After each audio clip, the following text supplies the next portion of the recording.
कितने आपके वेंटिलेटर चल रहे हैं और कौन लोग वहां पे जा रहे हैं। अरे आपके पास तो डॉक्टर और नर्स भी नहीं है जो ये बता सके कि ऑक्सीजन देना कैसे है।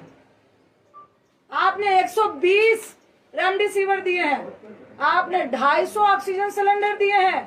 हमने पूछा सिविल सर्जन को, भाई साहब 500 लोगों को ऑक्सीजन लगेगा तो क्या करेंगे? तो मैडम दरभंगा में बैकअप है। तो हमने कहा व्यक्ति मरेगा तब तक आप लेकर आएंगे, आप मुंह मत खुलवाइए। और हम लोग सिर्फ मुंह इसलिए नहीं खोल रहे हैं कि लोग पैनिक नहीं हो, लोग नहीं डरे, लोग भयावह नहीं हो। क्योंकि जिसका 95 भी ऑक्सीजन होता है, अगर उसको ये मालूम चल जाता है कि अस्पताल में ऑक्सीजन सिलेंडर नहीं है, उसका ऑक्सीजन लेवल वहीं से 90 और 88 चला जाता है। इस दर्द के कारण आपकी बातों को नहीं बोल रहे, इस दर्द के कारण आपसे हम लोग बात नहीं करना चाह रहे थे। लेकिन आज जिस तरह की स्थिति आपने पैदा की है, तो नीतीश बाबू आपको भी जवाब देना पड़ेगा, रूडी जी आपको भी जवाब देना पड़ेगा।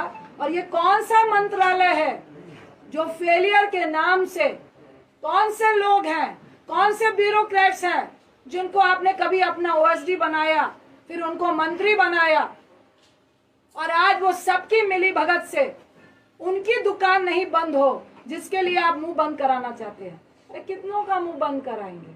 और शर्म आनी चाहिए, और थोड़ा डरिए। आप पप्पू जी को जेल में बंद कर देंगे तो क्या लोगों को मरने देंगे? आपकी ये मंशा है कि लोग मरे और हम तमाशा देखें? गोल्फ के मैदान में गोल्फ खेलते हुए कि भाई स्थिति बहुत पैनिक है, मुझे तो बहुत डर लग रहा है, आई एम वेरी सेफ, कहने में बहुत मजा आता है। मोदी साहब आप भी आइए, जो सेंट्रल में चुप्पी साध के बैठे हैं, ये आपके ही क्रियाकलापों का प्रेरणा है जो आज आपके लोग कर रहे हैं।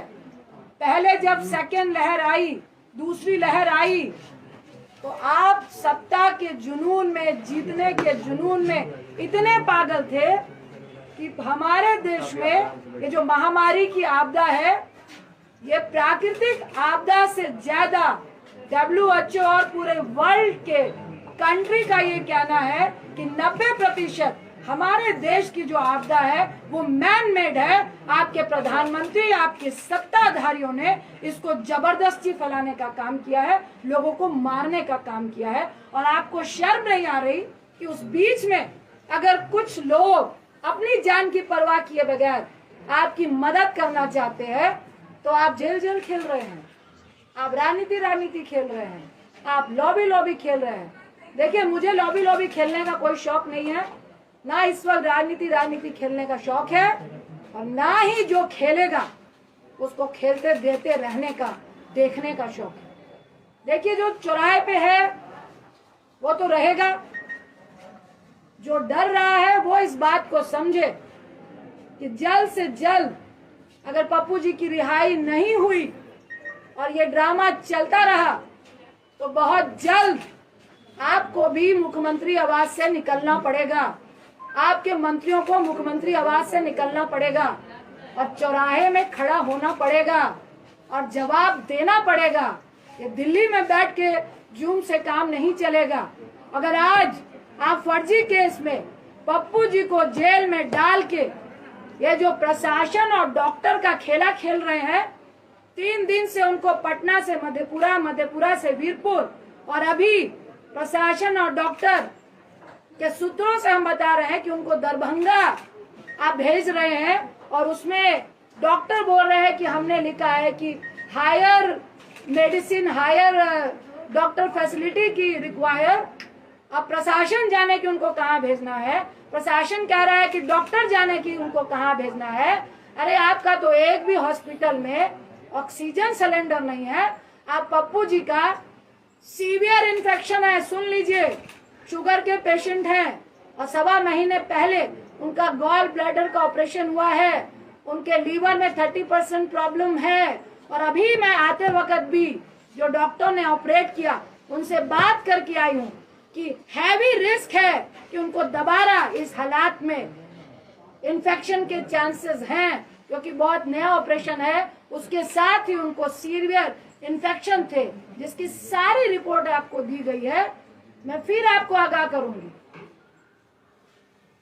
कि ये खेला बंद कर दीजिए, ये राजनीति बंद कर दीजिए, उनको रिहा कीजिए, और आपके जेल के अंदर वो पॉजिटिव होके आएंगे तो ना मैं माफ करूंगी, ना आपको जनता माफ करेगी।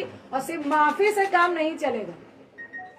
अगर चंद दिन के अंदर, 2 दिन के अंदर पप्पू जी रिहा नहीं होते हैं और आप ये डॉक्टर और प्रशासन का खेल खेलते हुए उनको हर दिन गाड़ी में 4-4 लोगों के साथ बैठा के जो घुमाने का आप काम कर रहे हैं, तो आप भाजपाई लोग भी सुन ले, मुख्यमंत्री साहब भी सुन ले।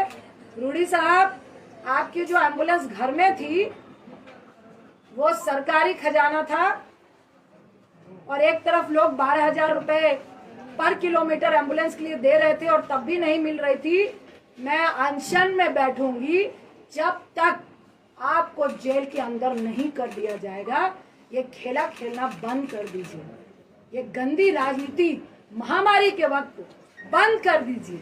आज मैं फिर कह रही हूँ कि मुख्यमंत्री साहब फोन कीजिए। अगर आपको लगता है कि कोई मदद करने में राजनीति कर रहा है, मुझे फोन कीजिए, पप्पू जी को फोन कीजिए और बताइए कि पप्पू जी मदद कीजिए, महामारी है, हम सब मिलके काम करेंगे। लेकिन ऐसे मत कीजिए जहां आपको लग रहा है राजनीति हो रही है। हम आपको सहयोग देने के लिए तैयार हैं। फिर आपको आगाह कर रही हूँ, इस महामारी में राजनीति मत कीजिए, किसी की जान मत लीजिए। अगर हमारी फैमिली को आप खतरे में डालेंगे, अगर आप बिहार की जनता को खतरे में डालेंगे, अगर हमारे बच्चों को आप खतरे में डालेंगे, तो आपका परिवार भी मुख्यमंत्री आवास में नहीं बैठ पाएगा। आपका बेटे की मैं रिस्पेक्ट करती हूँ, भूल हो गई, आपका पूरा परिवार नहीं है, लेकिन मैं टिप्पणी नहीं करूंगी। भाजपाइयों का परिवार है, जो मॉडलिंग करते हैं उनका परिवार है, और मुझे सबके परिवार के लिए दया है और सबके परिवार की फिक्र है। इसीलिए हम लोग चुपचाप बैठे थे, इसीलिए आज मेरा बेटा यहाँ नहीं आया, क्योंकि मैंने अपना रिस्क लिया, उसका नहीं लिया कि बेटा रुक जाओ, पैंडेमिक चल रहा है। और ये बहुत गुंडाई राज वाले लोग हैं, किसी की परवाह नहीं है।